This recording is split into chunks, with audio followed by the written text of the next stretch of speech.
আমি আপনাদের সামনে যে হাদিস পাঠ করেছি তাবারানী শরীফের আমার ভাইয়ের 8613 নম্বর হাদিস। এই হাদিসের মধ্যে আল্লাহর নবী বলেন, আল কবরু ইম্মা রাউদাতুম মিন রিয়াজিল জান্নাতি আও হুফরাতুম মিন হুফারিন নার। আল্লাহ নবী বলেন, একটা মানুষের মৃত্যুর পরে তার সেক্টর হবে দুইটা। কয়টা? জোরে বলেন। মৃত্যুর পরে আমরা তো বলি এই দুনিয়ার বুকে মানুষ বলে মানুষ মরে গেলে খালি হাতে চলে যায়। কথাটা কি আসলে সত্য? মানুষ মরে গেলে কি খালি হাতে যায়? আর জোরে বলেন, ভাববা চিন্তা বললেন, মানুষ মরে গেলে কি খালি হাতে চলে যায়? আমার ভাইয়েরা, মানুষ মরে গেলে খালি হাতে যায় না, এটা একটা চলন্ত মিথ্যা কথা। মানুষ আসার সময় আমরা বলি মানুষ আসার সময় খালি হাতে আসছি একা যাইবো একা, আসছি খালি হাতে যাইবো খালি হাতে। পুরাটাই মিথ্যা, পুরাটাই খালি হাতে কোনো মানুষ আসে না। আমার ভাইয়েরা, মানুষ যখন আসে তার রিজিক নিয়ে আসে, তার কিসমত, আমার ভাইয়েরা তার বারাক, তার যে মানে বরাত রয়েছে, তার যে ভাগ্য রয়েছে, এটা সে নিয়েই আসে। জোরে বলেন ঠিক কিনা? যখন চলে যায় তখন দুইটা জিনিস নিয়ে যায়। কয়টা জিনিস? কাফনের কাপড় নয়, বাঁশের চালি নয়। একটা মানুষ যখন মরে যায়, মরে যাওয়ার পরে দুইটা জিনিস সঙ্গে নিয়ে যায়। আরে বন্ধু, হয়তোবা মানুষটা আমার ভাইরা নেক আমল সঙ্গে করে নিয়ে যায় অথবা গুনাহ সঙ্গে করে নিয়ে যায়। জোরে বলেন ঠিক কিনা? তাহলে এবার বলেন, কথাটা কি মিছা না যে মানুষ খালি হাতে যায়? কথাটা মিছা না, কোনো মানুষ খালি হাতে যায় না। হয়তোবা ভালো আমল নিয়ে যাবে অথবা বদ আমল সঙ্গে নিয়ে যায়। এজন্যই তো নবীজি হাদিসের মধ্যে বলেছেন, কবরু ইম্মা রাউদাতুম মিন রিয়াজিল জান্নাতি আও হুফরাতুম মিন হুফারিন নার। আল্লাহ নবী ডাকতে বলে, ও দুনিয়ার মানুষ, তোমার মৃত্যুর পরে, তোমার যাওয়ার পরে, তোমার পরকালের সফরটা, হয়তোবা তোমার কবরটা তোমার জন্য জান্নাতের বাগান, বেহেশতের বাগিচা হয়ে যাবে। আও হুফরাতুম মিন হুফারিন নার, অথবা জাহান্নামের গর্ত হয়ে যাবে। জোরে বলেন ঠিক কিনা? আল্লাহ নবী যেদিন মিরাজের রাতের আদি পিতা হযরতে আদম আলাইহিস সালাম, আপনার আব্বাজান সালাম দেন, সালাম বিনিময় হয়ে গেল। আদম আলাইহিস সালাতু ওয়াস সালাম আহলান সাহলান মুবারক জানালেন। মুবারক জানানোর পরে এবার নবী আমার লক্ষ্য করে দেখে, আদম আলাইহিস সালাতু ওয়াস সালামের দিকে তাকায়া দেখে, আদম আলাইহিস সালাতু ওয়াস সালাম একবার ডান দিকে তাকায়, একবার বাম দিকে তাকায়। হযরতে আদম আলাইহিস সালাতু ওয়াস সালাম যখন ডান দিকে তাকায়, হাসিতে মুখটা ফুটফুটে ওঠে। আমার ভাই আনন্দে আত্মহারা হয়ে যায়। আবার যখন বাঁ দিকে তাকায়, বাঁ দিকে তাকাইলে চোখ দিয়ে জর জর করে পানি পড়তে শুরু হয়ে যায়। আল্লাহ নবী ডাক দিয়ে বলে, এ জিবরিল আমিন, ও জিবরাইল। আদম আলাইহিস সালাতু ওয়াস সালাম একবার ডানে তাকায়, উনি চোখের পানি, উনি ডানে তাকাইলে উনার মুখটা হাসিতে ফুটে ওঠে। আবার যখন বাম দিকে তাকায়, চোখের পানিগুলো উনার পড়তে থাকে, মুখটা মলিন হয়ে যায়, কান্না শুরু করে দেয়। কারণটা জানতে চাই।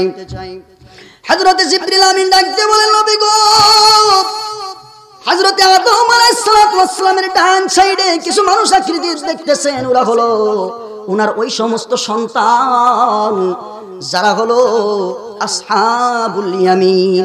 কোরআনের ভাষায় সূরা ওয়াকিয়ার মধ্যে আসছে, আসহাবুল ইয়ামিন মা আসহাবুল ইয়ামিন। ওরা হলো আসহাবুল ইয়ামিনের অধিবাসী, ওরা হলো জান্নাতি। তারা জান্নাতি সন্তানগুলিকে দেখে তিনি খুশিতে আত্মহারা হয়ে যায়, এত ভালো লাগে, পাগল পারা হয়ে যায়, এজন্য মুখ দিয়ে হাসি ফুটতে থাকে। আবার যখন বাম দিকে তাকায়, কিছু মানুষ আকৃতি যে দেখতাছেন, ওরা কারা জানেননি? ওরা হলো আসহাবুশ শিমালের অধিবাসী। ওরা কারা? আসহাবুশ শিমালের অধিবাসী। ওরা হলো জাহান্নামী সন্তান। তার নিজের জাহান্নামী সন্তানগুলিকে দেখা আদম আলাইহিস সালাতু ওয়াস সালাম নিজেকে কন্ট্রোল করতে পারে না, চোখের পানিগুলো জর করে পড়তে থাকে। ও নবী, এটা হলো সেই দৃশ্য। আমার ভাইরা, নবীজি এই দৃশ্যটা দেখার পরে দ্বিতীয় আসমানে গেলেন। দ্বিতীয় আসমানে হযরতে ঈসা আলাইহিস সালাতু ওয়াস সালাম, ইউসা আলাইহিস সালাতু ওয়াস সালামের সঙ্গে দেখা। দ্বিতীয় আসমান শেষ করে তৃতীয় আসমানে হারুন আলাইহিস সালাতু ওয়াস সালামের সঙ্গে দেখা হয়ে যায়। চতুর্থ আসমানে ইদ্রিস আলাইহিস সালাতু ওয়াস সালামের সঙ্গে সাক্ষাৎ হয়ে যায়। এরপরে পঞ্চম আসমানে যায়। এরপরে ষষ্ঠ আসমানে মুসা আলাইহিস সালাতু ওয়াস সালামের সঙ্গে সাক্ষাৎ। সপ্তম আসমানে যখন গেছে গা, সপ্তম আসমানে যাওয়ার পরে দ্বারের মধ্যে আবার আগের মতো নক করলেন। দ্বার রক্ষী দরজা খুলে দিল, ডেকে বলে, কে? আমি জিবরিল আমিন। সাথে কে? কাকে নিয়ে আসছেন? রাহমাতুল লিল আলামিন। জোরে বলেন সাল্লাল্লাহু আলাইহি ওয়াসাল্লাম। রাহমাতুল লিল আলামিন ওনাকে কেন নিয়ে আসছেন? অনুমতি কি হয়েছে? আল্লাহর অর্ডার ওনাকে নিয়ে আসছে এখানে। আমার ভাইয়ের এই কথা বলার পরে দরজা খুলে দেয়া হলো। আল্লাহর নবী ভিতরে প্রবেশ করলেন। ভিতরে প্রবেশ করার সঙ্গে সঙ্গে আল্লাহর নবী ভিতরে ঢুকে দেখে বাইতুল মামুরের সঙ্গে একজন বৃদ্ধ লোক, একজন মুরব্বী বাইতুল মামুরের সঙ্গে হেলান দিয়ে বসে আছে। জিবরিল আমিন ডাক দিয়া বলে, ওগো নবী, ইনি হলেন মিল্লাতা আবিকুম ইব্রাহিম। আল্লাহু আকবার। মুসলিম জাহানের উম্মতের জাতির পিতা হযরত ইব্রাহিম আলাইহিস সালাতু ওয়াস সালাম সালাম দেন, মুসাফা করেন, তার সঙ্গে মুলাকাত করেন, তার সঙ্গে সাক্ষাৎ করেন। আল্লাহর নবী আমার ভাইয়েরা সালাম দিলেন। ইব্রাহিম আলাইহিস সালাতু ওয়াস সালাম হালান সাহালান মোবারকবাদ জানালেন। আমার ভাইয়ের ইব্রাহিম আলাইহিস সালাতু ওয়াস সালাম তখন যেই বাইতুল মামুরের সঙ্গে বসে আছে, এই বাইতুল মামুরের একটু পরিচয় দিয়ে নেই। বাইতুল মামুর কাকে বলা হয়? গোটা পৃথিবীর যত মানুষ আছে সমস্ত মানুষের একটা কাবা আছে। সমস্ত মানুষের কাবার নাম বাইতুল্লাহ। জোরে বলেন ঠিক কিনা? যেই বাইতুল্লাহ গিয়ে আমরা তাওয়াফ করি, যেই বাইতুল্লাহ গিয়ে আমরা হজ করি, জোরে বলেন ঠিক কিনা? যেই বাইতুল্লাহর দিকে মুখ করে আমরা নামাজ পড়ি, এটা হলো মুসলমানদের কাবা। জোরে বলেন ঠিক কিনা? ঠিক তদরূপ মানুষের যেমন একটা কাবা আছে রে ভাই, আসমানে ফেরেশতাদেরও একটা কাবা আছে না নাই? ওই কাবার নাম কি সবাই কি একটু বলতে পারবেন? আরো জোরে জোরে জোরে। ফেরেশতাদের কাবার নাম কি? বাইতুল মামুর। আল্লাহ নবী বলেন, এই বাইতুল মামুরটা সপ্তম আসমানের উপর অবস্থিত। আর বাইতুল মামুরকে যদি সপ্তম আসমান থেকে ছেড়ে দেওয়া হয়, বাইতুল মামুর ষষ্ঠ আসমানে আইসা পড়বে। ষষ্ঠ আসমান থেকে ছাইরা দিলে পঞ্চম আসমানে পড়বে। পঞ্চম আসমান থেকে ছাইরা দিলে চতুর্থ আসমানে আইসা পড়বে। চতুর্থ আসমান থেকে ছাইরা দিলে তৃতীয় আসমানে পড়বে। তৃতীয় আসমান থেকে ছাইরা দিলে দ্বিতীয় আসমানে পড়বে। দ্বিতীয় আসমান থেকে ছাইরা দিলে প্রথম আসমানে পড়বে। প্রথম আসমান থেকে ছাইরা দিলে ডাইরেক্ট খানায় কাবার উপরে পড়বে। আল্লাহু আকবার। তার মানে নবী বোঝালেন খানায় কাবা সরাসরি বাইতুল মামুর। মানে মুসলমানদের যে কাবা, ওই কাবা বরাবর ফেরেশতাদেরও কাবা। আর কাবা শরীফ হলো গোটা পৃথিবীর মধ্যবর্তী স্থান। আল্লাহু আকবার। এ বন্ধুরে, আল্লাহ নবী বলে, ও ও দুনিয়ার উম্মত, এই বাইতুল মামুরকে প্রতিটা দিন সকাল থেকে সন্ধ্যা পর্যন্ত, সন্ধ্যা থেকে সকাল পর্যন্ত 70,000 ফেরেশতা বাইতুল যেমনি ছিল চমৎকার ছিল। ঠিক আছে, মানে হাত দিয়ে না, অনেক ভালো ছিল, ঠিক কিনা? সার্ভিসটা অনেক ভালো হইতাছে না? আর ডিজিটাল সাউন্ড কিচ্ছু আনে না, তারপরে কিন্তু অনেক সাউন্ড আজকে ভালো ভালো আছে মাশাআল্লাহ। আমার ভাই, এবার নবীজি ডাক দিয়ে বলে, এই বাইতুল মামুরকে প্রতিদিন সকাল থেকে সন্ধ্যা পর্যন্ত 70,000 ফেরেশতা তাওয়াফ করে। কত হাজার? নবী আমার বলেন 70,000 ফেরেশতা যে বাইতুল মামুরকে তাওয়াফ করে, যেই ফেরেশতা জীবনে একবার তাওয়াফ করে দ্বিতীয়বার আর তাওয়াফ করার সুযোগ পায় না। কত ফেরেশতা আল্লাহ তাআলা সৃষ্টি করছে। এবার চিন্তা করে দেখেন, সকাল থেকে সন্ধ্যা পর্যন্ত 70,000 ফেরেশতা তাওয়াফ করে, যেই ফেরেশতা জীবনে একবার তাওয়াফ করছে দ্বিতীয়বার আর সুযোগ পায় নাই। তাহলে প্রতিদিন আল্লাহ তাআলা কত ফেরেশতা সৃষ্টি করে রাখছেন, একটু কল্পনার বিষয় জোরে বলেন ঠিক কিনা? এখান থেকে চিন্তা করলে বোঝা যায় আল্লাহ যে কতটা মহান, এর কোনো সীমা নেই। জোরে বলেন ঠিক কিনা? তিনি অসীম। এর নামই বলা হয় রব্বুল আলামিন। জোরে বলেন ঠিক কিনা? তিনি হলেন রহমান, তিনি হলেন রহিম। আওয়াজটাকে আপনি চিকন করে দিলেন, কি করছেন? আওয়াজটা সেন্স হইছে। যাই হোক, যে কথা বলতেছিলাম আমার ভাইরা, এবার নবীজি বাইতুল মামুরে হযরত ইব্রাহিম আলাইহিস সালাতু ওয়াস সালামের সঙ্গে সাক্ষাৎ করলেন। সাক্ষাৎ শেষ কইরা এবার জিবরিল আমিন ডাক দিয়া বলে, মানে যে কথা আমি বুঝাইতে চাইছিলাম, আমি যে আয়াত এবং হাদিসকে ধরছি, এই হাদিসটাকে বোঝানোর জন্য আমি মিরাজের রাতে চলে গেছি। জোরে বলেন ঠিক কিনা? এবার নবীজি জিবরিল আমিন বলতেছে, ওগো নবী, সিদরাতুল মুনতাহা এবার আমাদের সফর। কোথায়? আমার ভাইরা, সিদরাতুল মুনতাহার দিকে নবীজিকে নিয়ে হযরত জিবরাইল আমিন এবার সিদরাতুল মুনতাহার দিকে চলছে। সিদরাতুল মুনতাহায় পৌঁছে গিয়া আল্লাহর নবী আমার ভাইয়েরা জান্নাত দেখছে, জাহান্নাম দেখছে, সমস্ত কিছু ঘুরে ঘুরে দেখার পরে আল্লাহর নবী, প্রিয় নবী মুহাম্মদুর রাসূলুল্লাহ সাল্লাল্লাহু আলাইহি ওয়াসাল্লাম, ওনার জন্য যেই ঘরটাকে বরাদ্দ করা হয়েছে, মানে মৃত্যুর পরে নবীজিকে যেই জান্নাতটা দেওয়া হবে, ওই ঘরটাও নবীজি দেখলেন। দেখার সঙ্গে সঙ্গে আমার ভাইয়েরা জান্নাত দেখার পর জান্নাতের মধ্যে জাহান্নামীদেরও ঢোকার জন্য মনের একটা চাহিদা জাগবে, জোরে বলেন ঠিক কিনা? জাহান্নামীরা পর্যন্ত যদি তার চোখের মধ্যে জান্নাতকে দেখতে পায়, জাহান্নামীরা পর্যন্ত আফসোস করবে, আল্লাহ জাহান্নামী হয়েছি, জান্নাত পাই নাই।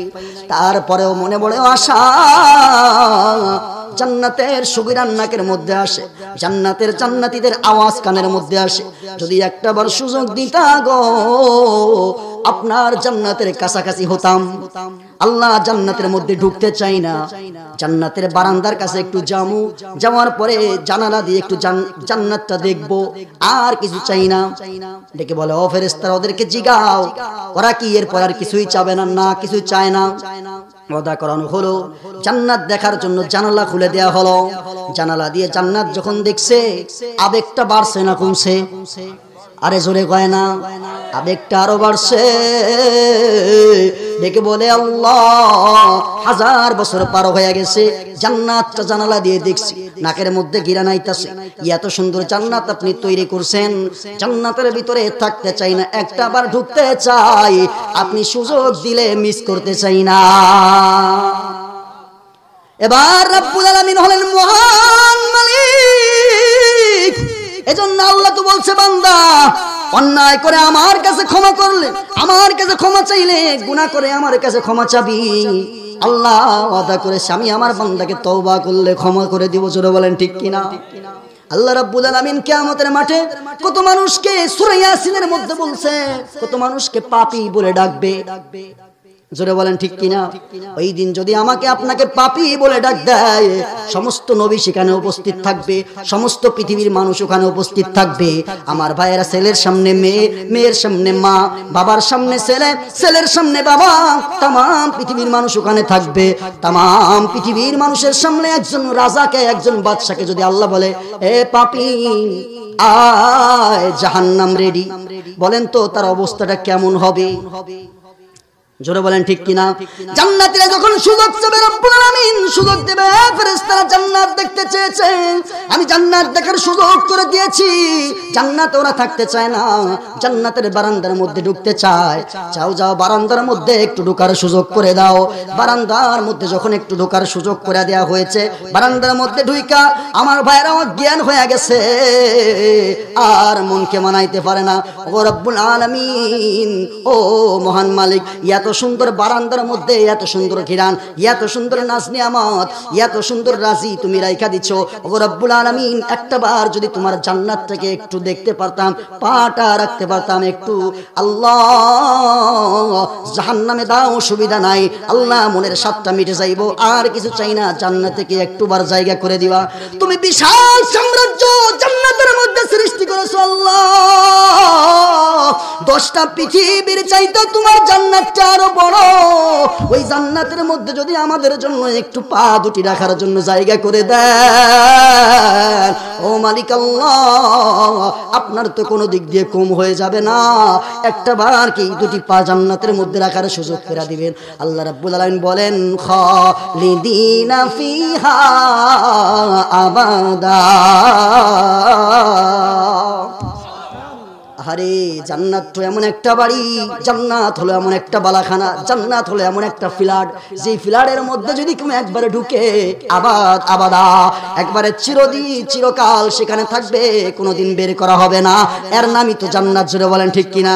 জান্নাতটা এমন জিনিসকে বলা হয়, দুনিয়ার চক্ষু দিয়ে কোনোদিন দেখে নাই, দুনিয়ার নাক দিয়ে কোনোদিন ঘ্রাণ নেই নাই, দুনিয়ার কান কোনোদিন শ্রবণ করে নাই, দুনিয়ার অন্তর দিয়ে কোনোদিন কল্পনাও করতে পারে নাই। জান্নাত হলো এমন জায়গার নাম, ওই যে ফেসবুকের মধ্যে, মোবাইলের মধ্যে, ইউটিউবের মধ্যে যে জান্নাতের চিত্র আপনারা দেখেন, ওগুলো সব ভুয়া, ওগুলো ফুলের বাগান, ওগুলো জান্নাত নয়, ওগুলো মানুষের কল্পিত।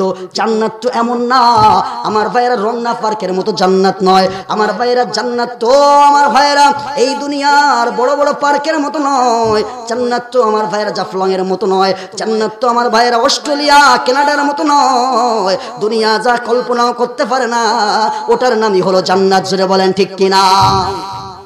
নবী আমার নিজের জন্য বরাদ্দকৃত ঘর থেকে দেখে জান্নাতের মধ্যে ঢুকতে চাইলেন। ওই ঘরের মধ্যে ঢুকতে চাইলে আওয়াজ আসলো, গো নবী, আপনি যেই ঘরের মধ্যে ঢোকার জন্য তৈরি হয়ে গেছেন, ওই ঘরের মধ্যে ঢোকার জন্য আপনার এখনো পারমিশন আসে নাই, কারণ আপনার এখনো দুনিয়াতে হায়াত বাকি। গো নবী সাবধান, ওই ঘরের মধ্যে কেউ ঢুকতে পারে না মৃত্যুর আগে। যদি কেউ একবার ঢুকে যায় আর কোনোদিন বের করা হয় না। এখনো দুনিয়াতে আপনার হায়াত বাকি নবী, ওই ঘরের মধ্যে আপনি ঢুকতে এখন পারবেন না। আল্লাহর তো একটা নিয়ম আছে, তাই না? আল্লাহ ইচ্ছা করলে আসমানকে জমিনের উপরে ফালাই দিতে পারে, পারেন কিনা?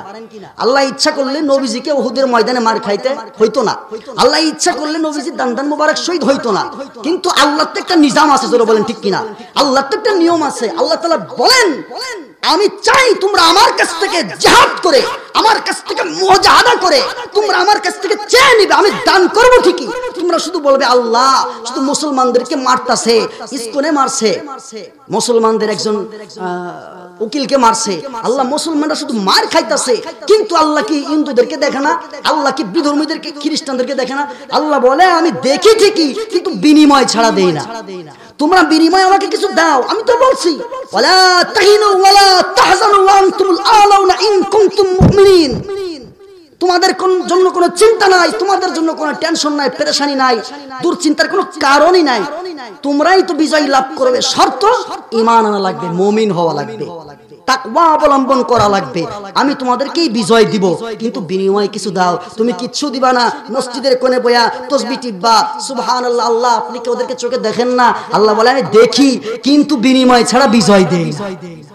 তাই যদি হতো নবীজিকে কেমনে খন্দকের আমার ভাইরা বদরের প্রান্তরে, এরপরে আমার ভাইরা উহুদের ময়দানে কেমনে রক্ত ঝরালো। আল্লাহ ইচ্ছা করলে নবীজিকে কি সেফটি দিতে পারতেন না?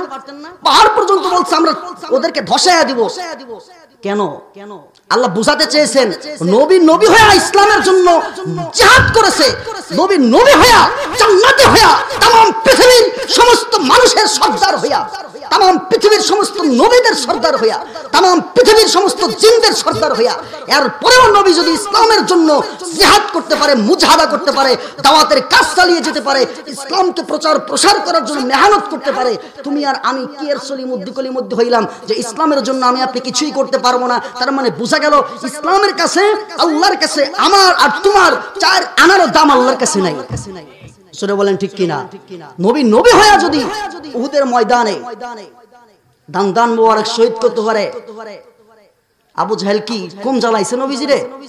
জোরে বলেন। সারাটা জীবন তার প্ল্যানই ছিল নবীজিকে কেমনে কষ্ট দেওয়া যায়, নবীজিকে কেমনে মানে জীবিত হত্যা করে ফেলানো যায়, এটা ছিল তার পরিকল্পনা। কিন্তু পারে নাই, সফল হয় নাই, কারণ এটা আল্লাহ নিজামে ছিল না। আল্লাহ ছিল যে নবীজি চেষ্টা করবে, উম্মত এখান থেকে শিখবে যে হয়তোবা কিছু সময়ের জন্য ওরা মার খাইবো, মার খাইলে কি হইব, একটা সময় এমন হইব যে এমন মার দিব মুসলমানরা যে মায়ের মা বাবা থাকবে না, তখন এমন অবস্থা হইবে ওই বিধর্মীরা যারা আছে ওরা শুধু বাংলা না তামাম পৃথিবী থেকে ওরা আতঙ্কে পালাতে থাকবে। জোরে বলেন ঠিক কিনা? এমন একটা সময় পৃথিবীর বুকে আসবে, হাদিসের মধ্যে আসছে গাজওয়াতুল হিন্দ অনুষ্ঠিত হবে, যে সময় গাছের কাছে গিয়ে বিধর্মীরা পালাবে, পাহাড়ের কাছে গিয়ে পালাবে। হাদিসের মধ্যে আবু হুরায়রা রাদিয়াল্লাহু তাআলা আনহু বলেন, এই দুনিয়ার কাফেররা সেই দিন লতাপাতার নিচে গিয়ে, গাছের নিচে গিয়ে আশ্রয় নেওয়ার চেষ্টা করবে। গাছ তার জবান খুলে যাবে, গাছ ডেকে বলবে, হে মুসলিম সম্প্রদায়, আমার আশ্রয়ের নিচে, আমার লতাপাতার নিচে একজন কাফের বেঈমান লুকিয়ে আছে, ওকে তোমরা ধরে নিয়ে যাও। মুসলমানরা তখন গাছের আওয়াজ শুনে ওদেরকে ধরে ধরে হত্যা করবে, পায়ের জুতা পর্যন্ত ডেকে বলবে এটা একটা বেঈমান। পাহাড়ের তলে আশ্রয় নিবে, পাহাড়ের জবান খুলে যাবে। এমন একটা সময় আসবে, জোরে বলেন ঠিক কিনা? এই পৃথিবী আল্লাহ তাআলা সৃষ্টি করেছেন এই तमाम পৃথিবী মুমিনদের জন্য, কোন হিন্দু বৌদ্ধ খ্রিস্টানদের জন্য। এটা কোনো ধর্মই না। হিন্দুদের যে ধর্ম, ইসকনদের যে ধর্ম, এটা তো ওদের বানানো ধর্ম, এটা কোনো আল্লাহ তাআলার প্রদত্ত কোনো ধর্ম, এটা মানুষের বানানো, এটা ধর্মই না। এটা কি না? ধর্ম হইলে তো আর রেজিস্টার থাকা লাগবে, ধর্ম হইলে তো এর কোন একটা, যেমন আমরা ইহুদিদেরকে বলি তাদের একটা ধর্ম ছিল, চলো বলেন ঠিক কিনা? তারা মুসা আলাইহিস সালামের অনুসারী ছিলেন। খ্রিস্টানরা ঈসা আলাইহিস সালামের অনুসারী, একটা সময় তারা ধর্মে অনুসারী ছিলেন, চলো বলেন ঠিক কিনা? কিন্তু যারা এই যে মুসলমানদের বিরোধিতা এখন করতেছে বাংলাদেশে, ইসকন আর মুসকুন যেটাই হোক না কেন, আপনি বলেন এদের ধর্মটা আসলে কি প্রমাণিত? হ্যাঁ, আদম আলাইহিস সালাম থেকে নিয়ে এই পর্যন্ত এই ইতিহাসের পাতায় কোথাও লেখা আছে এরকম ধর্মের নাম? আমার ভাইরা নেই। কাজেই বোঝা যায় এটা একদম বানোয়াট মিথ্যা ধর্ম, যেটা বলেন ঠিক কিনা? আমরা এখান থেকে জানিয়ে দিতে চাই, তোমরা একজন মুসলমানের গায়ের রক্ত ঝরিয়েছো, এই বাংলার জমিনের 17 কোটি মানুষ এখনো তৈরি আছে, তোমাদেরকে গায়ে এখনো তারা হাত দেয় না, এজন্য তারা বেয়াদব নয়, যেটা বলেন ঠিক কিনা? মুসলমানরা বেয়াদব নয়। মুসলমানরা যদি একবার তাদের গায়ের রক্তকে উঁচু করে তাহলে বাংলার জমিনে জায়গা হবে না, তোমাদের এই বাংলার জমিন থেকে পালায়ে যেতে বাধ্য হবে, যেটা বলেন ঠিক কিনা? আমরা তো শামসুল হক ফরিদপুরের সন্তান, আমরা তো শাহ ওলিউল্লাহ মুহাদ্দিস দেহলভী রাহমাতুল্লাহির সন্তান, আমরা তো বাইজিদ বোস্তামির সন্তান, আমরা তো শাহজালাল শাহফরান তাদের উত্তরসূরি, যেটা বলেন ঠিক কিনা? কাজেই তোমরা সাবধান হয়ে যাও। আমরা তোমাদেরকে সাবধান করে দিতে চাই, ইসলামের সাথে, মুসলমানদের সাথে, আল্লাহর ইসলাম নিয়ে তোমরা খেলা করতে আসবে না। এটা পুতুল খেলা নাই, এখানে জীবন দিবে, জান দিবে, কিন্তু ইসলামকে বেইজ্জত হতে দিবে না, যেটা বলেন ঠিক কিনা? আমার ভাইরা, যে কথা বলতেছিলাম, এবার নবীজি জান্নাত দেখলেন, জাহান্নাম দেখলেন।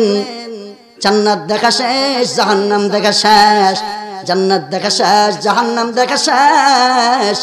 এইবার নবীজিকে জিবরিল আমিন ডাক দিয়া বলে, ওগো নবীজি সামনের দিকে চলুন। নবী গো, এবার আপনাকে পাড়ি দিতে হবে সিদরাতুল মুনতাহা থেকে, আপনাকে আরশে মুআল্লার দিকে যাইতে হবে। চলতে থাকেন। নবী আমার বলে, কেন জিবরাইল তুমি কি আমার সঙ্গে যাবে না? জিবরাইল আমিন ডাক দিয়ে বলে, নবী গো, আমি আর আমার এইখান থেকে চুল কদম পরিমাণ পা বাড়াইতে পারবো না। আল্লাহু আকবার। আমার ভাইরা শেখ সাদী রাহমাতুল্লাহি আলাইহি উনি ওনার ভাষায় চমৎকার করে লিখছেন, আমি জিবরাইলকে রব্বুল আলামিন 600 নূরের পাখা দান করেছে। আমি যদি 600 নূরের পাখা একবার বাড়ি মারি, তাম পৃথিবীর অর্ধেক পার হয়ে আমি চলে আসি। দুইটা বাড়ি মারলে 600 নূরের পাখা দিয়ে আমি দুনিয়া ভেদ করে আসমানে চলে আসি। ও নবীজি, কিন্তু এই সিদরাতুল মুনতাহা থেকে আর এক কদম পরিমাণ, চুল পরিমাণ আমার কোনো এখতিয়ার নাই, হুকুম নাই, অনুমতি নাই, অর্ডার নাই। এখান থেকে যদি আমি চুল পরিমাণ পা উঠাই, আমি জিবরিল আমিনের এই 600 নূরের পাখা সব আল্লাহর নূরের তাজাল্লিতে জ্বলা পুড়া সারকার হয়ে যাবে। নবী গো, আপনাকে একা কি যেতে হবে? আমি যেতে পারবো না, অনুমতি নাই, কিন্তু আপনার অনুমতি আছে, কারণ আপনি শ্রেষ্ঠ। এবার আপনাদের কাছে একটা প্রশ্ন তুলে দেই, আপনারা বলেন তো, নবী দামি নাকি ফেরেশতা দামি? আরে নবী যেখানে গেছে ওখানে ফেরেশতারাও যাইতে পারে নাই, জোরে বলেন ঠিক কিনা? আজও পর্যন্ত ফেরেশতারা ওখানে যেতে পারে নাই, জোরে বলেন ঠিক কিনা? বিজ্ঞানিক ও মহান গুরু আগে নবীজি, জ্ঞানো গাবালা মানুষ টুকাই হাইবেন, জোরে বলেন ঠিক কিনা? বিজ্ঞানিক ও মহান গুরু আগে নবীজি, জ্ঞানো গাবালা মানুষ টুকাই হাইবেন। বিজ্ঞানিকরা মাথা খাটায়, রকেট বানায়, চাঁদের দেশে যায়। আমার নবী রকেট ছাড়া মেরাজ শরীফ যায়, তোরে বলেন ঠিক কিনা? চলবে? বলবো ভাই। বিজ্ঞানিক ও মহান গুরু আগে নবীজি, জ্ঞানো গাবালা মানুষ টুকাই হাইবেননি। বিজ্ঞানিকরা মাথা খাটায়, রকেট বানায়, চাঁদের দেশে যায়। আমার নবী রকেট ছাড়া মেরাজ শরীফ যায়।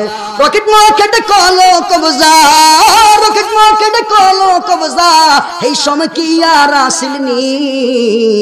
বিজ্ঞানিক ও মহান গুরু আঙ্গ নবীজি, জ্ঞানো গাবালা মানুষ টুকাই হাইবেননি। दुमका हवा कलेरा आए घरे घरे जवान बुढ़ा हुला माइया हग्गल कले मा पड़े जोरे बोलें ठीक की ना आगे नबीर नाम শুনলে आगे नबीर नाम শুনলে रोग যাইতো দিশাইরি এখান গাবালা মানুষ টুকাই হাইবেননি এখান গাবালা মানুষ টুকাই পাইবেননি জোরে বলেন ঠিক কি না ওরে বিজ্ঞানীদের দল ও প্রযুক্তির মার্কার দল তোমরা বিজ্ঞানের ওই পাওয়ার দিয়ে কোরআনের পাওয়ার নিয়ে নবীজির মেরাজের পাওয়ার নিয়ে তোমরা বিমান তৈরি করেছো আর মুসলমানদের সঙ্গে বড়াই করো তোমরা তো এখনো পর্যন্ত ওই জায়গায় যেতে পারো নাই যেখানে রব্বুল আলামিন তার হাজারো নিয়ামত রাজি রেখে দিয়েছে জোরে বলেন ঠিক কি না যেখানে তোমরা বিমান নিয়ে গিয়েছিলে সত্যতা প্রমাণ করার জন্য নিজেরাই দেখে এসেছো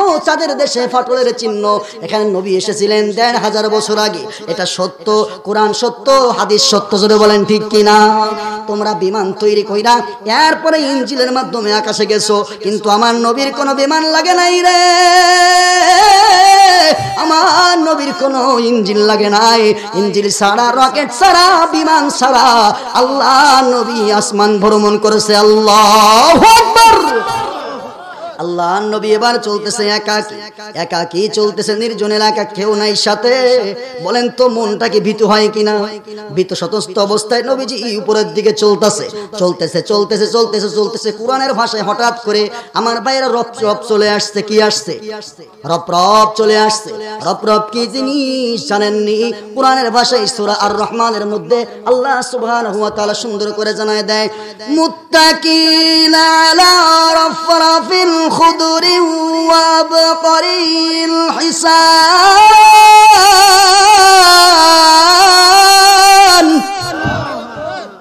আমার ভাইরা রব চলে আসছে নবীজিকে নিয়ে উপরের দিকে চলতে শুরু হয়েছে রব কি জিনিস জানেননি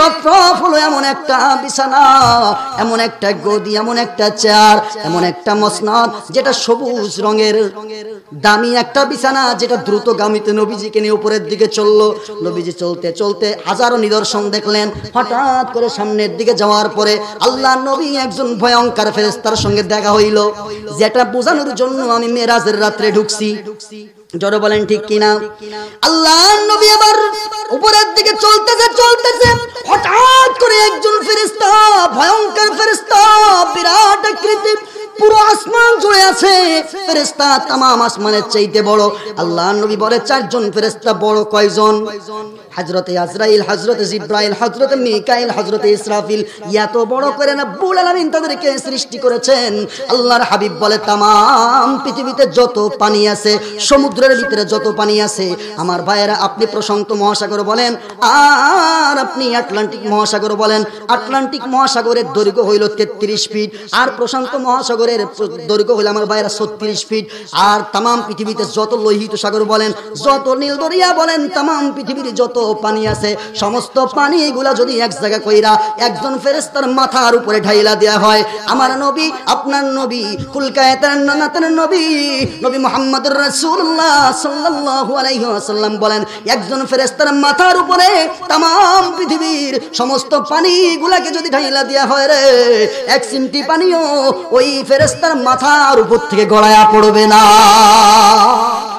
তার মানে বোঝা যায় রব্বুল আলামিন ফেরেশতাগুলিকে কত বড় করে তৈরি করেছে আল্লাহর নবী ডরে গেছে রে এই আসমানে কেউ নাই কে ফেরেশতা ভয়ঙ্কর ফেরেশতা হাতের হাতগুলি ভয়ঙ্কর চোখগুলি আগুনের চোখ তার মাথাটা ভয়ঙ্কর চেহারাটা ভয়ঙ্কর এতটা বিজি উনি আল্লাহর নবী তাকে দেখেন তার হাতের মধ্যে একটা ফলক ডান সাইডে একটা গাছ ওই গাছের নাম শাজারাতুল ইয়াকিন আল্লাহ নবী তাকায়া দেখলেন সামনের দিকে আগায় গেলেন ডরে আর ভয়ে গিয়ে সালাম দিলেন আসসালামু আলাইকুম ওই ফেরেশতাটা এতটা বিজি এতটাই ব্যস্ত উনি একবার হাতের ফলকের দিকে তাকায় আর একবার ওই গাছের দিকে তাকায় একবার ফলকের দিকে তাকায় আর একবার গাছের দিকে তাকায় এতটাই বিজি আল্লাহর নবীর দিকে তাকায় সালামের উত্তর দেওয়ার তার সময় নাই আল্লাহর নবী যখন সালাম দিলেন ওই লোকটা মাথাটা নাড়ায়া বুঝাইলেন ওগো নবী আপনি আসছেন সালামের উত্তর নিছি কিন্তু ঘাটটা ঘুরায়া মুখে আমার বলার সুযোগ না। এতটাই বিজি। আল্লাহ নবী ডাক দিয়া বললেন, আমার ভাইয়েরা সালাম দিলেন। একটু পরে কেন জানি ফেরেশতাটা নিজের থেকেই মাথাটা ঘোরাইলেন। ঘোরানোর পরে আল্লাহ নবী সালামের উত্তরটা, আল্লাহ নবীর সালামের উত্তরটা নিলেন। আল্লাহ নবী ডাক দিয়ে বলে, কে গো তুমি এই আসমানে আমার সালামের উত্তর দাও না? ডাক দিয়া বলে, ওগো নবী, আমি আর কেউ নয়, আমি মালাকুল মউত হযরতে আজরাইল আলাইহিস সালাতু ওয়াস সালাম। ওগো নবী, আমি জানি আজকে আপনি আমার বাড়িতে আসবেন। নবী গো, আপনি যখন আমাকে সালাম দিয়েছিলেন আমি চেয়েছিলাম সালামের উত্তর দেওয়ার জন্য, কিন্তু নবী গো আসমানে পারমিশন হয় নাই, এখনো পর্যন্ত বিল পাস হয় নাই, এখনো পর্যন্ত হুকুম হয় নাই। আল্লাহ রাব্বুল আলামিন আমি আজরাইলকে চাইতে সৃষ্টি করেছে গো নবী। আল্লাহ রাব্বুল আলামিন হুকুম করছে, ও আজরাইল তোমার একটা কাজ দিলাম, তোমার অর্ডার হলো, তোমার কাজ হইল, তোমার দায়িত্ব হইল সকাল থেকে সন্ধ্যা পর্যন্ত, সন্ধ্যা থেকে সকাল পর্যন্ত মা থেকে সন্তানকে নিয়ে যাবা, মায়ের চোখে পানি ঝরাইয়া দিবা, সন্তান থেকে মা নিয়ে যাবা, সন্তানের চোখে পানি তুমি ঝরাইয়া দিবা। ও আজরাইল তোমার কাজ হলো এগুলি, দয়া মায়া তোমার নাই। ও নবী, সকাল থেকে সন্ধ্যা পর্যন্ত কোটি কোটি মানুষের জান আমি নেই। ও নবীজি, আপনি যখন আমাকে সালাম দিলেন আমি ভেবেছিলাম সালামের উত্তর দিব, কিন্তু আমার আল্লাহর হুকুম নাই। আমি যদি এদিক দিয়ে আপনার সালামের জবাব দেই, ওদিক দিয়ে আমার মহান মালিক যদি আমাকে অর্ডার করে, আজরাইল অমুক বান্দার জান তো এই সেকেন্ডের মধ্যে নেওয়ার কথা ছিল, তোমার তো মিস্টেক হয়ে গেল, আল্লাহর হুকুম মানতে আমার দেরি হয়ে যাবে, আল্লাহর হুকুমের অমান্য হয়ে যাবে, আমি ফেরেশতা হইয়া গো নবীজি, আমি এই কারণে একটু সময় নিলাম, আল্লাহর কাছে অনুমতি চাইলাম, আল্লাহ তোমার বন্ধু আমার বাড়িতে আসছে, অনুমতিটা দিলে সালামের জবাবটা দেই। আল্লাহ যখন আমাকে অনুমতিটা দিছে তখনই মাথাটা ঘুরাইয়া আমি আপনার সালামের জবাবটা দিতে পারছি। বলেন সুবহানাল্লাহ। আল্লাহ নবী এবার খুশি হয়েছে। জিব্রাইল এবার আজরাইল আহলান সাহালান, ওগো নবী আপনার মিরাজ শুভ হোক, ওগো নবীজি আপনার আজকের মিরাজ কল্যাণময় হোক, আপনার নয় শুধু উম্মতের জন্য শুভ হোক। একথা শোনার পরে নবীজি একটু এবার মানে সাহস পাইছে। কি পাইছে? ফাঁকা ময়দানে একজন সঙ্গী পাইলে সাহস পায়, বিদেশে একজন সঙ্গী পাইলে সাহস পায়, ঢাকা শহরে হাজার মানুষের মধ্যে একজন দেশি ভাই পাইলে মানুষ যেমন সাহস পায়। জোরে বলেন ঠিক কিনা? ওরে মানুষ যাই কক না কেন আমার দেশি ভাই, ওরে তোরা কিছু কবি তোরা কাল্লা হালাই দিমু। জোরে বলেন ঠিক কিনা? ঠিক তেমনি কইরা আল্লাহ নবী সাহস পাইলেন। জিব্রাইল আজরাইল যখন নরম কাটছে, নবী আমার বলে যে আলোচনাটা বোঝানোর জন্য এখানে আনছি। এবার আল্লাহ নবী বলে, গো আজরাইল তুমি থাকো এইখান থেকে তামাম পৃথিবীর মানুষের জান কেমনে নেও, কেমনে সম্ভব আমি একটু জানতে চাই। ও আজরাইল একবার ডান দিকে তাকাও, ডান দিকে শাজারাতুল ইয়াকিন গাছ, আবার তোমার সামনে একটা ফলক, কিছুই বুঝতাম না, এবার একটু বুঝাই দিলে বুঝতাম।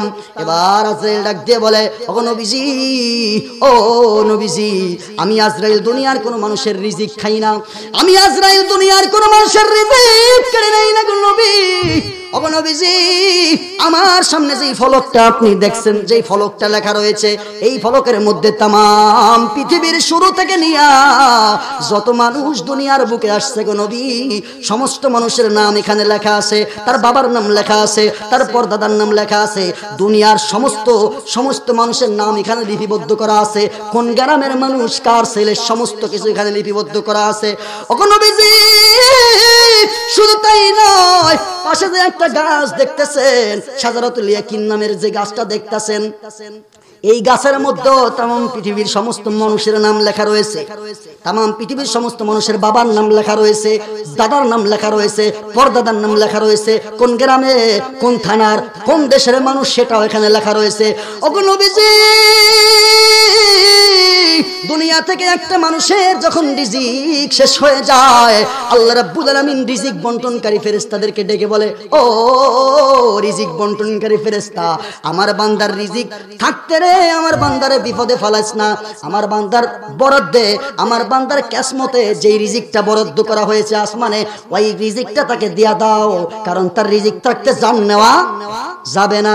যখন রিজিক শেষ হয়ে যায়, আমার ভাইয়ের রিজিক বন্টনকারী ফেরেশতা রিজিকটা তাকে বুঝায়া দিয়ে দেয়। যখন তার সমস্ত রিজিক খাওয়া শেষ হয়ে যায়, এইবার এই শাজারাতুল ইয়াকিন নামে যে গাছটা দেখতাছেন, যেই গাছের যেই পাতার মধ্যে তার নামটা লেখা আছে, ওই পাতা থেকে তার ওই পাতাটা আস্তে আস্তে হলুদ হতে থাকে, হলুদ বর্ণে ধারণ করতে থাকে। যখন হলুদ হয়ে যায়, একটা সময় পাতাটা ঝরিয়া পড়িয়া যায়। যখন পাতাটা ঝরিয়া পড়ে যায় গো নবী, তখন তার নামে যে এই যে ফলকটা দেখতেছেন, ফলকের মধ্যে তার যে নামটা থাকে, ওই নামটা আমি আজরাইল এখান থেকে ডিলিট করে দেই।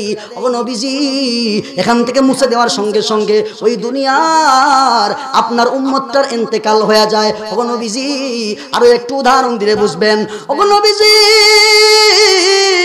আপনার সামনে যদি একটা প্লেট দেওয়া হয়, একটা থালা দেওয়া হয়, ওই থালার মধ্যে যদি হাজার হাজার পিপিলিকা ছেড়ে দেওয়া হয়, আর আপনাকে যদি বলা হয় নবী গো, এই পিপিলিকাগুলো আপনি হত্যা করেন, ও নবীজি বলেন তো এই পিপিলিকা মারতে আপনার কি কোনো কষ্ট হবে? নবীজি বলে না, একটা থালার মধ্যে যদি হাজার হাজার পিপিলিকা থাকে, ওগুলো তো আপনি সহজেই মারতে পারবো। জোরে বলেন ঠিক কিনা? আজরাইল ডাকতে বলেন নবী গো, এই গোটা পৃথিবী আমি আজরাইলের কাছে একটা থালার মতো, একটা প্লেটের মতো। ওগো নবীজি, মানুষগুলি আমি আজরাইলের কাছে পিপিলিকার মতো। নবীজি গো, আমার কাছে এই মানুষগুলো জান নিতে অতটা কষ্ট হয় না, অত টেনশন করা লাগে না, আমার সব সময় যাওয়াও লাগে না। শুধু আমি একা নয়, এই আসমানে আমার সঙ্গে সঙ্গী হইয়া হাজার হাজার ফেরেশতা আল্লাহ রাব্বুল আলামিন কর্মী হিসাবে সেট করে রাখছে। সকাল থেকে সন্ধ্যা পর্যন্ত এই গাছের পাতা ঝরতেই থাকে। গাছের পাতা জোরে বলেন। কাগজ কাট কর ঘুড়ি বানা কর, কাগজ কাট কর ঘুড়ি বানা কর, उड़ाता है आसमान में घुड़ी बेचारा क्या करेगा, रोशी मौला के हाथ में। এখন যে সময়টা আসছে, এই সময় দেখবেন ছোট ছোট বাচ্চারা আকাশে ঘুড়ি উড়ায়, কাগজ কাটিয়া কাটিয়া ঘুড়ি বানায়, এরপরে আকাশের দিকে ছাড়িয়া দেয়। এবার কাগজ কাট কর ঘুড়ি বানা কর, উড়াতা হয় আসমান মে, এই ঘুড়িগুলা আসমানের দিকে ছাইড়া দেয়। ঘুড়িগুলা যখন আসমানে চইলা যায়, আসমানে চইলা যাওয়ার পরে এবার ঘুড়ি মনে করে আমার স্বাধীনতা, আমার রাজত্ব, আমার ক্ষমতা, কে আমাকে বাধা দেয়, কে আমাকে দমন করে দেয়, কে আমাকে ধ্বংস করে দেয়। আমার রাজত্ব, আমি যেমনে ইচ্ছা তেমনে চলবো, যেমনে ইচ্ছা তেমনে উড়বো, কে আমাকে বাধা দেয়? জোরে বলেন ঠিক কিনা? কিন্তু ঘুড়ির এটা মনে নাই, আমি এক সময় ছিলাম না, আবার এখন আছি, আবার থাকবো না। আমার ঘুড়ির গুটিটা কিন্তু মালিকের হাতে। ছোট ছোট বাচ্চারা সকালবেলা ঘুড়িকে আসমানের দিকে ছাইড়া দিছে। সন্ধ্যা যখন হয়ে যায়, এবার সন্তান ডাক দিয়ে বলে, ঘুড়ি রে, আর আসমানে থাকার সময় নাই। এইভাবে করে আমার ভাইয়ের নাটাইটা ঘুরাইতে থাকে, এইভাবে করে সুতার গুটিটা গুছাইতে থাকে, আস্তে আস্তে করে সুতাকে টান দে। আমার ভাইয়েরা এবার বলে, সন্ধ্যাবেলা তোমার টাইম শেষ, আর আসমানে থাকা যাবে না, সময় হয়ে গেছে সন্ধ্যাবেলা, তোমাকে চলে আসতে হবে কোথায়? আবার জমিনে। ঠিক তেমনি ভাবে কবি চমৎকার করে বলেন, কাগজ কাট কর ঘুড়ি বানা কর, উড়াতা হয় আসমান মে, ঘুড়ি বেচারা क्या करेगा, रोशी मौला के हाथ में। ওরে দুনিয়ার মানুষ, শুনে রেখে দাও, জেনে রেখে দাও, যতই তুমি ভাবো আমার রাজত্ব, আমার 100 তলা বিল্ডিং, আমার পৃথিবী, আমার রাজত্ব, আমার বাংলাদেশ, আমার ক্ষমতা, আমার সমস্ত কিছু, ও মানুষ, আল্লাহ তাআলা তোমাকে দুনিয়াতে ছাইড়া দিয়া তোমার গুটিটা, তোমার রশিটা আজরাইলের হাতে দিয়া রাখছে। সন্ধ্যাবেলা যখন হয়ে যাবে রে, তোমার রিজিক যখন শেষ হয়ে যাইব, তোমার হায়াত যখন শেষ হয়ে যাইব, হযরতে মালাকুল মউত আজরাইল আলাইহিস সালাতু ওয়াস সালাম আর একটা সময়, একটা সেকেন্ডও তোমাকে সময় দেবে না। তোমাকে অবশ্যই অবশ্যই ওই সময়ের মধ্যে, ওই টাইমের মধ্যে তোমাকে টান দিয়া কবরের মধ্যে ফালায়া দিবে। জোরে বলেন ঠিক কিনা? মউত গাসিন কুল্লু নাসিন শারবু, মউত গাসিন কুল্লু নাসিন শারবু, মউত গাসিন কুল্লু নাসিন শারবু, কবর বাইতিন কুল্লু নাসিন দাখিলু। কবি চমৎকার করে বলেন, মউতু গাসিন কুল্লু নাসিন শারবু, দুনিয়ার মানুষ, মউত হলো এমন এক পেয়ালা, এমন এক শরবত, যেই শরবত পৃথিবীর সমস্ত মানুষকেই পান করিতেই হইবে। আর কবর হলো এমন একটা বিছানা রে, যেই বিছানায় পৃথিবীর সমস্ত মানুষকেই শুইতে হবে। পৃথিবীর বাদশাহ হোক আর পৃথিবীর গরিব হোক না কেন, আমার বাইরে রিক্সা চালায় খাক না কেন, আর 10 তলা ফ্ল্যাটের মালিক হোক না কেন, একদিন ওই মাটির ভিতরে তাকে ঢুকায়া দেওয়া হবে। জোরে বলেন ঠিক কিনা? 5 টাকার একটা কয়েল তার কবরের মধ্যে দেওয়া হবে না, 2 টাকার একটা নোট দেওয়া হবে না। বেচারার 100 তলা বিল্ডিং এর মালিক, এই ঢাকা শহরের সবচেয়ে বড় ধনী, এই আমার ভাইরা গোপালগঞ্জের সবচেয়ে ধনাঢ্য ব্যক্তি, আর কবরের মধ্যে 100 টাকার একটা নোট দিয়া দিলে কিছু তো নিয়ে গেল, মনে হয় দিব? জোরে বলেন। আরে না, বরং যা আছে তা খুলিয়া রাইখা দিব। হাতের আংটি, হাতের ঘড়ি, গায়ের পোশাক, চোখের চশমা, যা কিছু আছে সমস্ত কিছু খুলিয়া খুলিয়া বিদায় দিবে। কবে জানি ডাক আসিবে, এই বাড়ি ঘর ছাড়িতে, কবে জানি ডাক আসিবে, এই বাড়ি ঘর ছাড়িতে, আপন পোশাক খুলে খুলে সাদা কাফন পরিতে। জোরে বলেন ঠিক কিনা? এ বন্ধুরে আমার, এইবার নবীজি, আপনার নবী আমার নবী, যেহেতু আলোচনাটা আমি লম্বা করেই ফেলেছি, আলোচনাটা শেষ করার জন্য আমি শেষ মাথা পর্যন্ত গেলে আপনাদের হয়তোবা একটু ফায়দা হতে পারে। জোরে বলেন ঠিক কিনা? শুনবেন তো ইনশাল্লাহ? কারা কারা শুনবেন না হাত উঁচু করেন। কেউ শুনতো না, তাহলে শেষ করে দিই। সবাই শুনবেন ইনশাল্লাহ? আল্লাহ নবী এবার রফরফে উঠলেন। কোথায় উঠছিলেন? আল্লাহ নবী রফরফে উঠলেন। আল্লাহ নবী, প্রিয় নবী মুহাম্মদুর রাসূলুল্লাহ সাল্লাল্লাহু আলাইহি ওয়াসাল্লামকে রফরফে এবার উপরের দিকে নিয়ে চলছে। আজরাইলের সঙ্গে সাক্ষাৎ। ও আজরাইল, আমার উম্মতের জান এমনে নাও। নবী আরো একটু সুযোগ পাইছে। সমস্ত কথা যখন শেষ, ও আজরাইল, উম্মতের জান যখন নাও, আমার উম্মতের কি কষ্ট হয়? জান নেওয়ার সময় কি, জানটা নেওয়ার সময় কষ্ট হয়। আমি দেখেছি দুনিয়াতে একটা মুরগি জবাই করলে, একটা গরু জবাই করলে, একটা মোরগ জবাই করলে, মোরগটাও জান দেওয়ার সময় দাপাইতে থাকে, লাফাইতে থাকে। রে আজরাইল, এই মোরগটার কি জান দেওয়ার সময় কষ্ট হয়? আজরাইল ডাকতে বলে, গো নবী, এই মোরগটার জান দেওয়ার সময় যদি কষ্ট না হতো, মোরগটা এইভাবে দাপাইতে লাফাইতে থাকতো না। এই মোরগেরও জান দেওয়ার সময় মরণের কষ্ট হয়। মোরগটাও জান দিতে চায় না, সেও বাঁচতে চায়, সেও বাঁচতে চায়। একটা গরুর সামনে আর একটা গরুকে জবাই করলে আর একটা গরু দৌড়াদৌড়ি শুরু করে দেয়। ও চায় না ওইভাবে আমার জানটাকে শেষ করে দিক, কিন্তু কি করবে? আদম সন্তানের জন্য ওদের জান কুরবান করতে বাধ্য। জোরে বলেন ঠিক কিনা? নবীজি, আপনার এক ভাই নবী ইদ্রিস আলাইহিস সালাতু ওয়াস সালাম, উনি চেয়েছিলেন মৃত্যুর কষ্ট কেমন হয় একটু জানবার চেয়েছিলেন। উনার মৃত্যুর পরে উনাকে আবার জীবিত করা হয়েছিল, উনাকে সুযোগ দেওয়া হয়েছিল, উনাকে আবার জীবন দান করা হয়েছিল। জিজ্ঞাসা করা হয়েছিল, ওগো ইদ্রিস, মৃত্যুর যন্ত্রণা কেমন? ইদ্রিস আলাইহিস সালামের বক্তব্য, উনি ফরমান, আমার মৃত্যুর সময় এতটা কষ্ট হয়েছে, আমার মনে হয়েছে একটা জীবন্ত একটা উটকে, জীবন্ত একটা বকরিকে যদি পায়ের থেকে এই জীবন্ত বকরিটার চামড়াগুলি বোথা একটা ছুরি দিয়ে মাথা পর্যন্ত ছিলিয়া ফেলা হয়, এর যেমন কষ্ট হয়, আমি ইদ্রিসের এর চাইতে এক চুল পরিমাণও কষ্ট কম হয় নাই। একটা মানুষের মৃত্যুর সময় রুহটা সহজে বের হতে চায় না, একবার মাথায় চলে যায়, আবার পায়ের গোড়ালিতে চলে যায়, আবার দৌড়াদৌড়ি করে, আসমান জমিন দৌড়াদৌড়ি করে থাকতে চায়। জোরে বলেন ঠিক কিনা? হযরত ঈসা রুহুল্লাহ ওনার একটা মুজিজা ছিল, মৃত মানুষকে জীবিত করতে পারতো। জোরে বলেন ঠিক কিনা? ওনার উম্মতেরা আবদার করেছে, ওগো নবী ঈসা জীবন ভর কত মুজিজা দেখাইলেন, আমরা সব মানিয়েন না মানি সেটা পরের কথা, আজকে যদি আপনি আমাদেরকে একটা মুজিজা দেখাইতে পারেন আমরা আর আপনাকে অবিশ্বাস করব না, আমরা সঙ্গে সঙ্গে পড়ে নিব লা ইলাহা ইল্লাল্লাহু ঈসা রূহুল্লাহ। ওগো নবী একটা মৃত মানুষকে, একটা আদিম যুগের একটা পুরাতন কবর থেকে একটা মৃত মানুষকে যদি আপনি জীবিত করে দেখাইতে পারেন তাহলে আমরা আর দেরি করব না, আমরা কালিমা পাঠ করে নিব।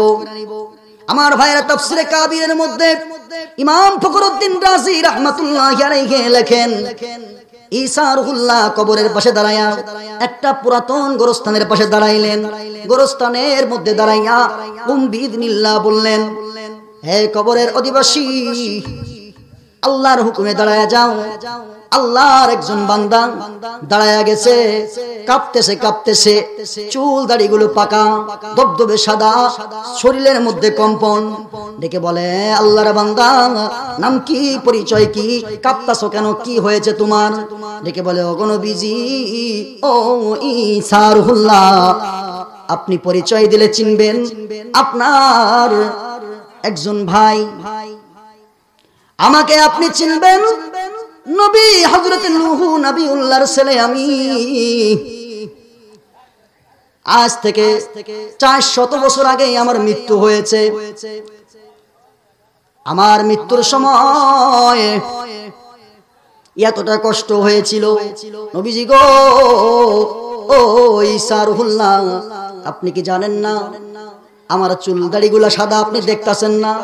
ঈসা রূহুল্লাহ ডাক দিয়া বলে, ও ও উম্মত রে, কি ব্যাপার, তোমার ওই জামানায় তো কোন মানুষের চুল দাড়ি পাইকা সাদা হতো না। ওই জামানার নিজাম ছিল, নিয়ম ছিল, কোন মানুষের চুল দাড়ি সাদা হতো না, কোন মানুষের দাড়ি পাকতো না, চুল পাকতো না, কালো থাকতো। তোমার গুলি সাদা হয়ে গেছে কেমনে জানতে চাই। ডেকে বলে, ও ঈসা রূহুল্লাহ, মৃত্যুর সময় আমাকে যে একটা চাপ দেওয়া হয়েছে, যে একটা আমাকে আযাব দেওয়া হয়েছে, যে একটা কষ্ট আমার মধ্যে হয়েছে, এখনো পর্যন্ত ওই কম্পন, ওই ভয় আমার শরীরের মধ্যে রয়েছে। ওই ঈসা রূহুল্লাহ, জান নেওয়ার সময় যে একটা কষ্ট হয়েছে, কোন মানুষের চুল দাড়ি আমাদের উম্মতদের পাকতো না, সাদা হতো না, কিন্তু আজরাইল আলাইহিস সালাম যখন জান ধরে টান দিছে, সমস্ত চুল দাড়িগুলা কষ্টের জন্য পাকিয়া সব সাদা হয়ে গেছে। জোরে বলেন ঠিক কি না? জোরে বলেন ঠিক কি না? আমার ছেলে বলে বাবা জানের চুল পেকেছে, আমার মেয়ে বলে আব্বা জানের চুল পেকেছে, আমি বলি তোমার বাবার চলে যাওয়ার সময় হয়েছে, আমি বলি তোমার বাবার চলে যাওয়ার চিঠি এসেছে। জোরে বলেন ঠিক কি না? আমার মেয়ে বলে আমার বাবার চুল পেকেছে, আমার ছেলে বলে আমার বাবার দাড়ি পেকেছে, আমি বলি তোমার বাবার মরণেরও ডাক এসেছে। জোরে বলেন ঠিক কি না? আল্লাহ নবী, প্রিয় নবী মুহাম্মদুর রাসূলুল্লাহ সাল্লাল্লাহু আলাইহি ওয়াসাল্লাম আজরাইল আলাইহিস সালাতু ওয়াসসালামের সঙ্গে কথা বলতেছে, ও আজরাইল, আমার উম্মতের জান তুমি এমনে নাও, কষ্ট দিয়া নাও, সহ্য করতে পারি না রে আজরাইল, যত কষ্ট দেওয়ার থাকে আমি নবীকে দিও, আমার উম্মতকে কষ্ট দিও না। মানে মেরাজের রাত্রে ওখানে গিয়েও ভুলেন না। জোরে বলেন ঠিক কিনা? এমনকি মৃত্যুর সময় পর্যন্ত উম্মতের কথা ভুলেন নাই। আরে বন্ধু, এবার আজরাইল ডাক দিয়ে বলে, ওগো নবী টেনশন করিয়েন না, এই দুনিয়ার থেকে আপনার যারা খালেস খাঁটি সত্যিকারের যারা উম্মত হবে, উম্মত বলে যদি স্বীকৃতি হয়, আমি আজরাইল তার জানটাকে এমন ভাবে নিব যেমন নবজাতক শিশু বাচ্চা মায়ের কোলে দুধ পান করতে করতে যেমনে ঘুমায়া যায়, আপনার উম্মত গুলি আমি এমনে জান কবজ করব, ওর আর কষ্ট হলেও কষ্টটা আর কষ্ট থাকবে না। কেমন কইরা? ও আসলে একটু বর্ণনা চাই আমার ভাইরা, আপনাদেরকে একটু বুঝাইলে বুঝবেন। দেখবেন ছোট সময় সন্তানদেরকে যখন আমার ভাইরা খাতনা করানো হয়, মুসলমানি করানো হয়, জোরে বলেন ঠিক কিনা? যখন ডাক্তার আসে আমার ভাইরা, ডাক্তার এসে বলে নানির বাড়িতে গিয়েছিলাম? হ্যাঁ গিয়েছিলাম। রসমালাই, চমচম, কাঁচাগোল্লা এগুলা দিয়েছিল কি? হ্যাঁ দিয়েছিল। কেমন লেগেছিল? দিব্বার উপরে দিয়া তুমি কি চাপ দিয়েছিলা? হ্যাঁ দিয়েছিলাম। কেমন স্বাদ? বলে অনেক ইন্টারেস্ট। এদিক দিয়ে উনি ইন্টারেস্টের মধ্যে বলতে গিয়া উনি ওনার মিষ্টির দোকানে চলে গেছে বাচ্চাটা। এদিক দিয়ে আমার বাইরে ডাক্তারের কাম শেষ। ডাক্তার চলে যায়। কেউ মিয়া চলে যাও কেন? কাম কি সারবা না? কয় বেটা কাম হয়ে গেছে, তুই তো টেরো পাস নাই। কেন? কেমনে? কয় তুই যখন মিষ্টি খাইছস তখন তোর মিষ্টি কাইটা দিছিস, জোরে বলেন ঠিক কিনা? আমার ভাইরা আজরাইল ডাকতে বলে, নবীজি আপনার উম্মত যখন মৃত্যুর সময় হবে, মৃত্যুর সময় হলে আল্লাহ রাব্বুল আলামিন কোরআনের মধ্যে বলে ইন্নাল্লাযীনা ক্বালু রাব্বুনাল্লাহ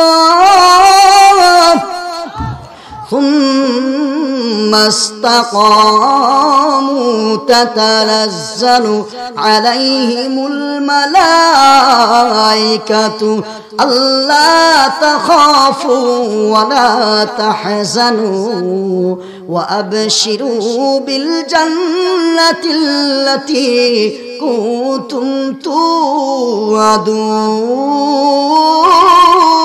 তুআদুন নাহনু আউলিয়াউকুম ফিল হায়াতিদ দুনিয়া ওয়া ফিল আখিরাহ ওয়া লাকুম ফীহা মা তাশতাহি আনফুসুকুম ওয়া লাকুম ফীহা মা তাদউন নুজুলাম মিন গফুরির রহিম। ওগো নবীজি আপনার উম্মতের সামনে জান্নাতকে তুলে ধরা হবে। জান্নাতের সুগিরান, তার রাইহান নামক জান্নাতের ডালের সুগিরান নাকের মধ্যে যাইতে থাকবো। চোখের সামনে জান্নাতকে তুলে ধরা হবে। আপনার উম্মত চোখে জান্নাত দেখবে, নাকের মধ্যে জান্নাতের ঘিরান নেবে। এইটা দেখতে দেখতে ঘিরান নিতে নিতে উম্মতের জানটা কখন চলে যাবে, মৃত্যুর আযাব হবে ঠিকই, আর জান্নাত দেখে আর মৃত্যুর কথা স্মরণ থাকবে না। এমন মৃত্যু চান কে কে? হাত উঁচু করেন, আল্লাহকে দেখান। এমন ইমানি মৃত্যু, ইমানি মৃত্যু, এটাকে কিসের মৃত্যু বলে? আর যদি নবীর উম্মত না হতে পারে, হাত নামান। নবীর উম্মত মানে নবীজিকে ভালোবাসে নাই, জীবনেও নবীজির দুরূদ পাঠ করে নাই, নবীজির নাম শুনলে আর ঘৃণা লাগে, ও নবী দাবি করে বসে রয়েছে। আল্লাহ বলছে শেষ নবী, আর ও বলে আমি একজন নবী। আল্লাহ কোরআনে বলছে মা কানা মুহাম্মাদুন আবা আহাদিম মির রিজালিকুম ওয়ালাকিন রাসূলুল্লাহ ওয়া খাতামুন নাবিয়্যিন। আর ওরা বলে আরো নবী আছে। নাউজুবিল্লাহ বললেন না? গত বছর এই আলোচনাটা করছিলাম না? আমাদের নবীর পরে কোনো নবী নাই। হ্যাঁ, সংসদে আইন চাই, আলোচনাটা করছিলাম গত বছর। যাই হোক, এই আলোচনায় গেলাম না। আমার ভাইয়েরা, এবার নবী মানে নবীর উম্মত যারা হবে তাদের সামনে জান্নাত তুলে ধরা হবে। এবার জান্নাত তুলে ধরা হবে। এবার আল্লাহ বলে ইয়া আইয়াতুহান নাফসুল মুতমাইন্না, হে প্রশান্ত আত্মা, হে প্রশান্ত আত্মা, ইরজি ইলা রাব্বিকি রাদিয়াতাম মারদিয়া, তুমি তোমার রবের দিকে ফিরে যাও তোমার খুশি চিত্তে, আনন্দ চিত্তে। ফাদখুলি ফি ইবাদি, এবং তুমি আমার বান্দাদের অন্তর্ভুক্ত হয়ে যাও। ফাদখুলি জান্নাতি, এবং আমার চিরস্থায়ী জান্নাতের মধ্যে প্রবেশ করো। জান্নাতীদেরকে এমনে মৃত্যু দেওয়া হবে। আপনারা খুশি হয়েছেন না শুই না? আল্লাহর নবী এবার আজরাইলের সঙ্গে কথাবার্তা শেষ, এবার উপরের দিকে চলছে।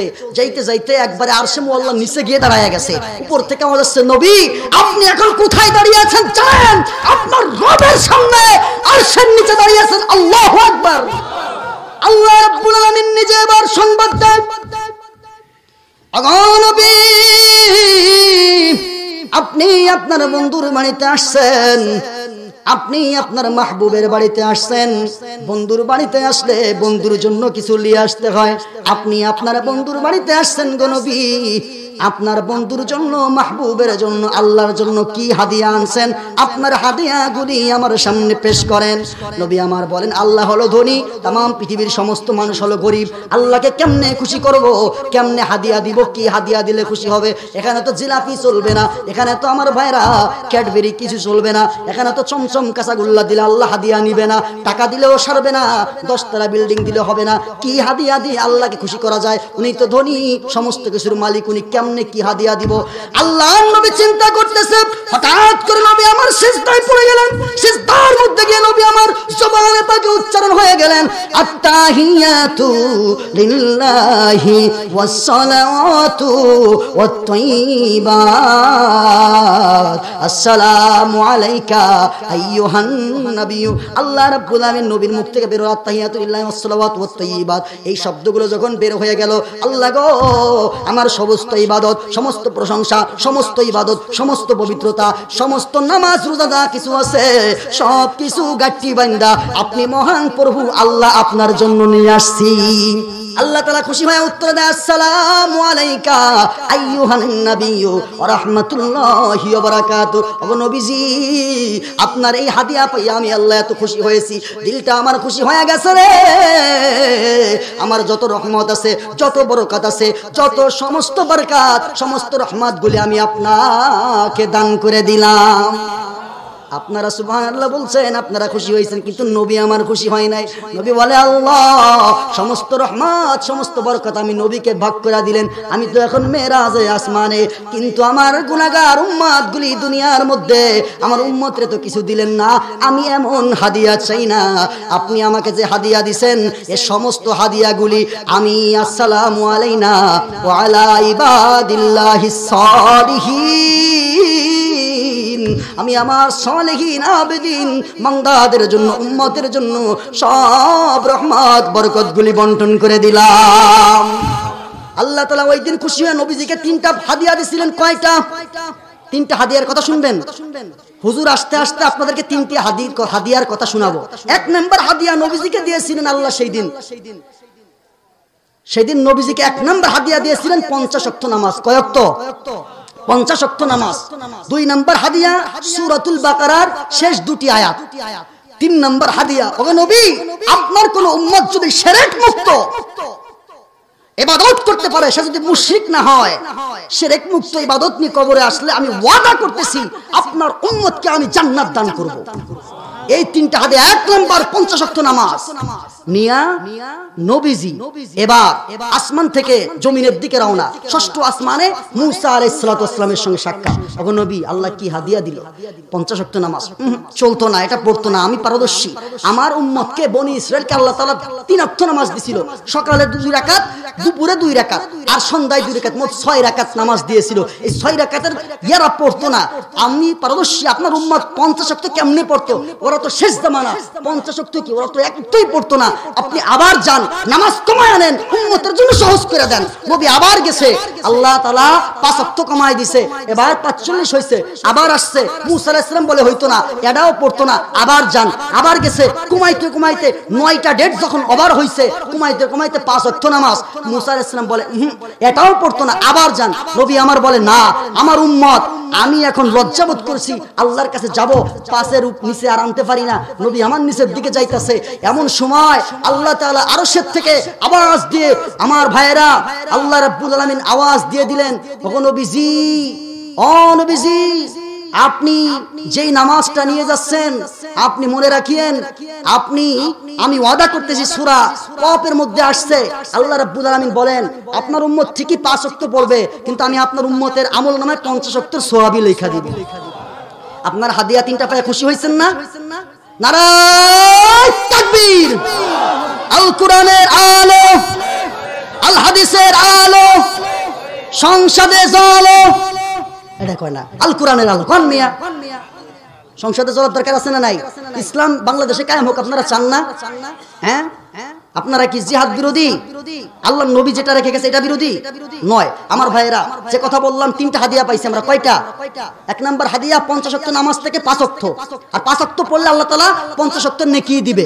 2 নম্বর সূরা বাকারার শেষ 2টি আয়াত, হাদিসের মধ্যে আসছে, এই সূরা বাকারার শেষ 2টি আয়াত যদি কোন ঘরের মধ্যে তিলাওয়াত হয়, এই বরকতময় 2টি আয়াত যদি তিলাওয়াত করে কোনো মেয়ে বা কোনো মহিলা বা কোনো পুরুষ, ওই ঘরের মধ্যে অববন্টন হবে না। আপনি ঘরের মধ্যে তাবিজ ঝুলাই রাখবেন, কাজ হতো না, কিন্তু সূরা বাকারার শেষ 2টি আয়াত আপনি তিলাওয়াত করেন, ঝুলাই রাখার দরকার না, আপনি তিলাওয়াত করেন, আমলে আনেন, দেখবেন আপনার ঘরের মধ্যে রিজিক ফেলে আসতেই আছে। জোরে বলেন ঠিক কিনা? আর শিরক মুক্ত ইবাদত 3 নম্বর হাদিয়া কি? শিরক মুক্ত ইবাদত যে উম্মত করতে পারবে, আল্লাহ তাআলা নবীকে ওয়াদা করছে, শিরক মুক্ত ইবাদত নিয়ে যদি আমার উম্মত আমার কাছে আসে, আমি আল্লাহ ওয়াদা করতেছি আপনার উম্মতকে আমি বিনা হিসাবে জান্নাত দান করব। এই 3টা আমল করা যাইব। 1 নম্বর 5 ওয়াক্ত নামাজ, 2 নম্বর আমরা সূরা বাকারার শেষ দুটি আয়াত পড়ার এবং স্ত্রীদেরকে শেখানোর চেষ্টা করব। আর যারা পারি তারা তো তিলাওয়াত করব। আর 3 নাম্বার আমরা শিরক মুক্ত জীবন যাপন করার চেষ্টা করব। আল্লাহ তাআলা আমাদেরকে কবুল করুক, সকলে বলি আমিন। ওয়া আখিরু দাওয়ানা আলহামদুলিল্লাহি রাব্বিল আলামিন। সুবহানাকাল্লাহুম্মা ওয়া বিহামদিকা আশহাদু আল্লা ইলাহা ইল্লা আনতা আস্তাগফিরুকা ওয়া আতুবু ইলাইক। ছোট মানুষ হিসাবে আপনাদের স্নেহের ভাই বলতে পারেন বা আপনারা সন্তান যেটাই বলেন, কিছুক্ষণ কথা বললাম, আল্লাহ তাআলা তৌফিক দান করেছেন তাই বলেছি, না আসলে আল্লাহ কি বলতে কেমনে।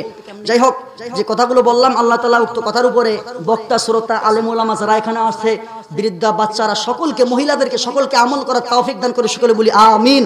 ওয়া আখিরু দাওয়ানা আলহামদুলিল্লাহি রাব্বিল আলামিন। আসসালামু আলাইকুম ওয়া রাহমাতুল্লাহি ওয়া বারাকাতুহু। আমার অনুরোধ, একটা মানুষ এখান থেকে উঠবেন না।